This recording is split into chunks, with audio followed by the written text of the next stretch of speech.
Friends, Radhe Radhe, जय श्री कृष्णा। आप सबको मेरा प्यार भरा नमस्कार। स्वागत है आपका। क्या कहते हैं आपके नंबर में। मैं आपकी अपनी एस्ट्रो न्यूमरोलॉजिस्ट ललिता टंडन। आज हम बात करेंगे नवरात्रि पर। नवरात्रि जो कि हम सब लोग, जो भी सनातन धर्म को मानता है, नवरात्रि की हमेशा इंतजार भी करता है और बहुत ही अच्छे तरीके से नवरात्रि मनाता है और माँ से अपनी भूलें बख्शाता है। जो भी हमने 6 महीने काम किए हैं उसमें अगर कुछ गलत किया है तो ये इतना पावन पवित्र समय होता है कि हम अपनी भूलें माँ से बख्शा लेते हैं, क्योंकि मावा ठंडियाँ छावा। ठीक है ना। तो चलिए, ये जो नवरात्रि है चैत्र मास की नवरात्रि है और चैत्र मास की प्रतिपदा वाली दिन, जिस दिन पहला हमारा नवरात्रा होता है, उसी दिन हमारा नव संवत होता है, नया साल होता है। और इस साल हमारे राजा होंगे मंगल। तो कैसा रहेगा ये साल, इस पर तो हम वीडियोस आपको आपकी राशियों के हिसाब से देंगे, क्योंकि नए साल पर, नव संवत पर मैं जरूर वीडियोस देती हूँ, क्योंकि हिंदू धर्म में नया साल कहाँ कैसे हमारी राशियों को प्रभावित करता है वो ज़्यादा हमारे लिए एस्ट्रोलॉजी में मान्य होता है। ऐसे हम न्यू ईयर पर भी देते हैं, लेकिन क्योंकि ये नया साल बहुत ही अच्छा होने वाला है और सब राशियों पर किस तरह से इसके प्रभाव होंगे उस पर हम चर्चा करेंगे। लेकिन आज हम चर्चा कर रहे हैं नवरात्रि पर। तो चलिए, नवरात्रि की हम शुरुआत करें और आपको अच्छे अच्छे उपाय बताएं। उससे पहले आप सब मेरा YouTube channel astrologer Lalita Tandon like कीजिए, सब्सक्राइब कीजिए, बेल आइकॉन को ज़रूर दबाइए, मेरे साथ जुड़िए और प्लीज़ मेरे चैनल को सब्सक्राइब भी ज़रूर कीजिए। तो चलिए, अब हम बात करेंगे माँ के नवरात्रि की। तो हमारी जो नवरात्रि है मंगलवार से शुरू होकर, और जो लोग अष्टमी पूजन करते हैं मंगलवार को ही खत्म है, और नवमी हमारी है बुधवार की। क्योंकि ये नवमी राम जन्म की होती है, तो राम नवमी का इन नवरात्रों में बहुत ज़्यादा महत्व होता है और राम नवमी बड़ी धूमधाम से मनाई जाती है।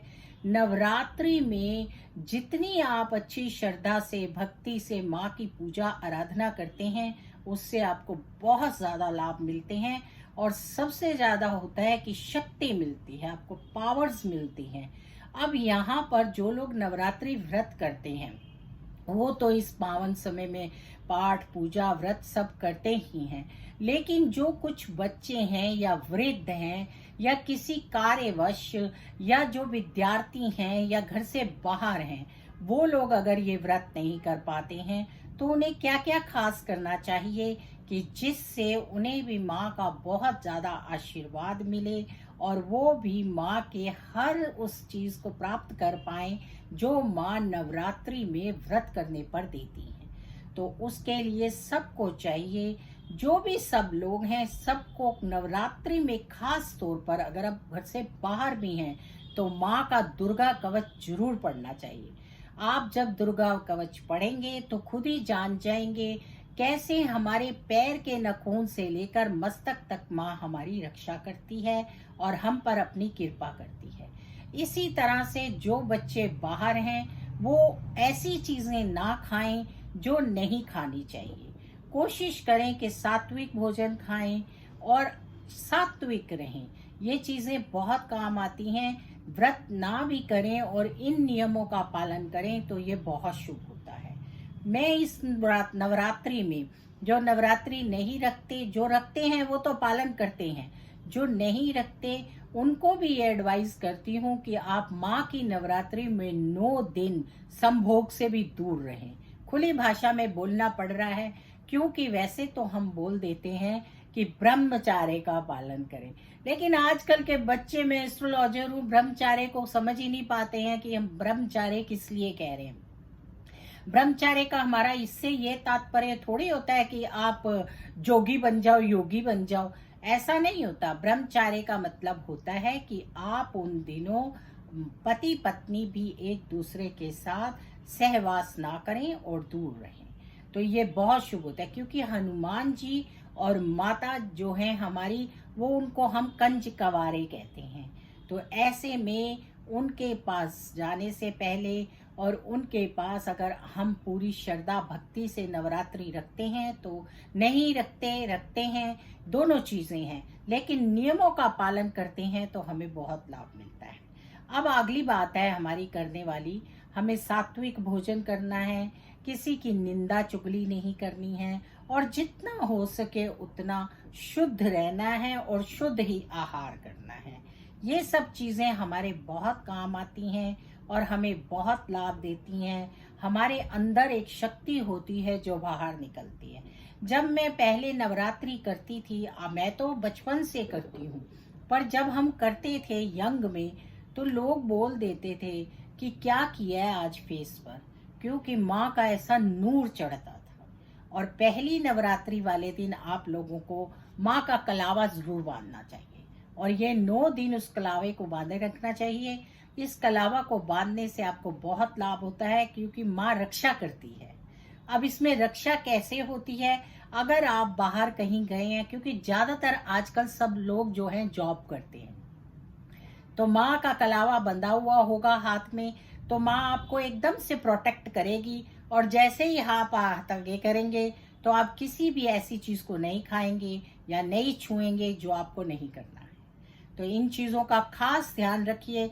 बच्चे बहुत पूछते हैं कि अगर हमारे साथ कोई स्त्री प्रॉब्लम है, मतलब मासिक धर्म का, तो हम क्या करें। तो आप लोगों को अपने मन को शुद्ध रखना है, अपने विचार को शुद्ध रखना है, मूर्ति को हाथ नहीं लगाना है, मंदिर नहीं जाना है जब तक आप शुद्ध नहीं हो जाते। माँ के मंदिर में वैसे भी 5 लड़कियों को 5 दिन बाद शुद्ध होकर जाती हैं और शादीशुदा महिलाओं को 3 दिन के बाद चौथे दिन शुद्ध माना जाता है। तो आप इन जगहों का आगे पीछे आप क्या करते हैं उससे तात्पर्य मेरा यहाँ पर बिल्कुल नहीं है। आप नवरात्रि में इन चीजों का खास ध्यान रखिए। अगर कहीं माँ का कोई पंडाल है, बल्कि घर में भी जहाँ पर माँ का मंदिर बना हुआ है, क्योंकि हर घर में जहाँ पर पूजा होती है तो 9 दिन के लिए माँ दुर्गा का आवाहन होता है, तो वहाँ से अपनी थोड़ी दूरी बना कर रखें।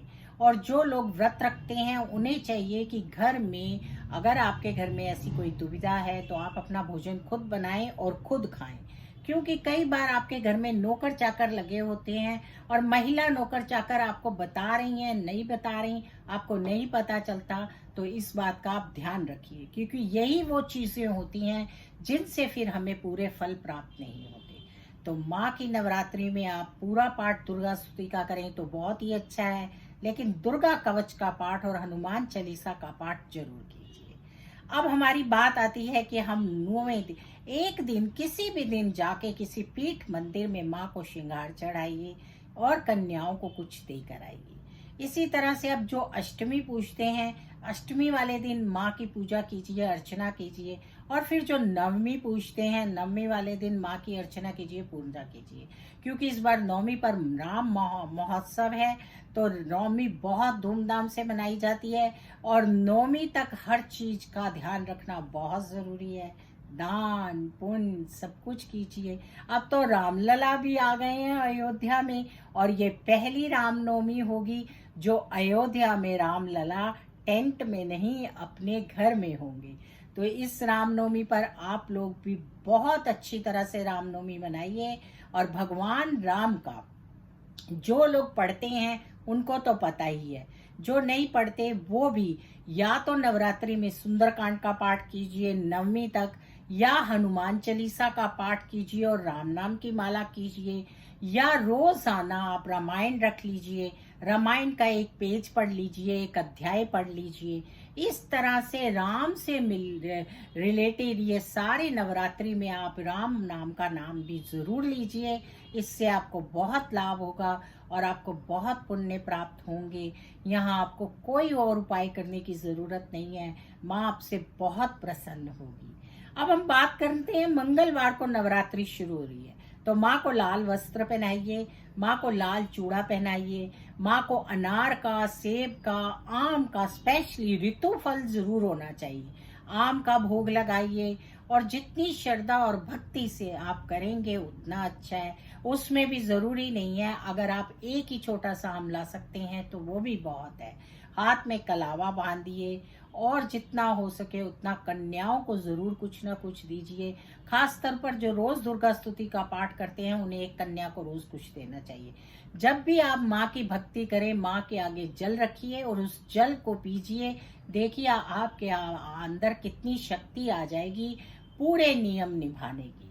तो आप सबको इस चैत्र नवरात्रि की, नव सम्मत की, नए साल की बहुत बहुत शुभकामनाएं और आपके सारे मनोरथ पूर्ण हो, ऐसी मैं कामना करती हूँ। नवरात्रि पर, रामनवमी पर आप राम राम राम कहिए, सबको राम राम बोलिए। राधे राधे, जय श्री कृष्णा। फिर मिलेंगे नई वीडियो में, तब तक के लिए आप सबको मेरा प्यार भरा नमस्कार।